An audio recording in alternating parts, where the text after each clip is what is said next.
Нарынқұм зауалы ақын Мұхтар Шахановтың Махамбет Өтемісұлы туралы жазған жыры.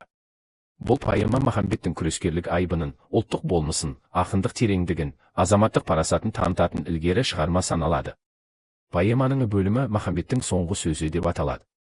Өлеңнің сюжет желісі Махамбеттің өмірінің соңғы күндері туралы өрбиді. Өлеңдегі трагедиялық образ Махамбет. Ол өзінің түсін айту арқылы ақындық пен батырлықты дәріптеп, өзінің ел болашағына деген зор сенімін білдіреді. Автор өлеңде Махамбеттің өз аузынан сөйлеу арқылы ықыласын білдірген. Мен сенемін, күні ертең пенделіктен тазарар деп ұлы өлкем. Қашанғы баққа зорлық мінгеспек. Сенем, ертең оттыға отсыз күлмес. Тек тұлпарлар ғана алатын бас бәйге. Есектердің мойнында жүрмес. Туған елім, құдіретімсің аңсаған. Алдан жарқын күн шыққаным. Кескеніңді көрмейінше шаршаған. Басыз ойлар тұншыққанын. Дулығана қақ жарып күл шыққанша. Жер астынан қарап жатар мен саған. Дулығана қақ жарып күл шығу, сәтте қолданылған метафора, яғни жаугершілік заман өттіп, бейбітшіліктің келуін айтып тұр. Ақын Махамбеттің монологы арқылы бүгінгі күнді жырлап отыр.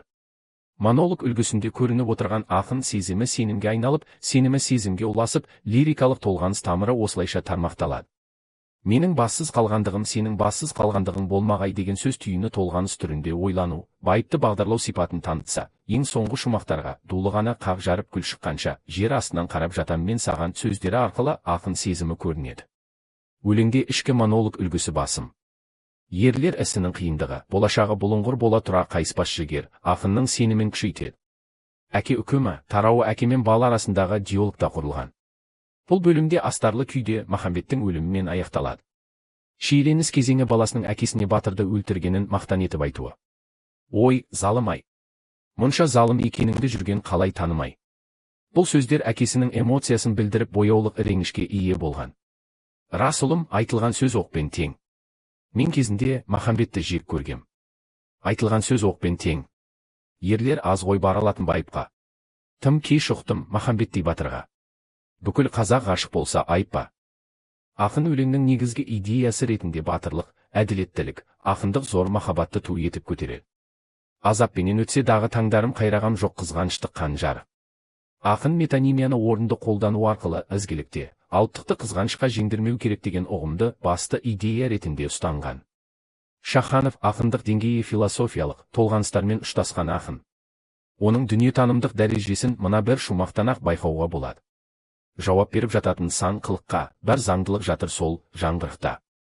Иә, оған күмән жоқ, сондықтан да басымды ием мәңгі сол заңдылыққа. Поэма ханның озбырлығынан бастау алған. Бұл жерде ақынды лирик десек те болады. Эпик деуіміз өлеңдері сюжетке құрылған, сонымен қатар лириканың да тілегін ағыта білген, адамды терең сезім тұңғиығына тартып әкететін, өлеңдегі барлық оқиғаны көз алдыңа тірідей бейнелеп берер шебер суреткер. Ақынның сөзбен сурет санар қасиетін осы поэмасынан да байқаймыз. Тарихи тақырыптарды, аңыз әңгімелерді негізге ала отырып жүретін нәзік қыл тамырларын тербеп оқиғаны көз алдыға елестету шеберлігі Шаханов поэзиясына ғана тән.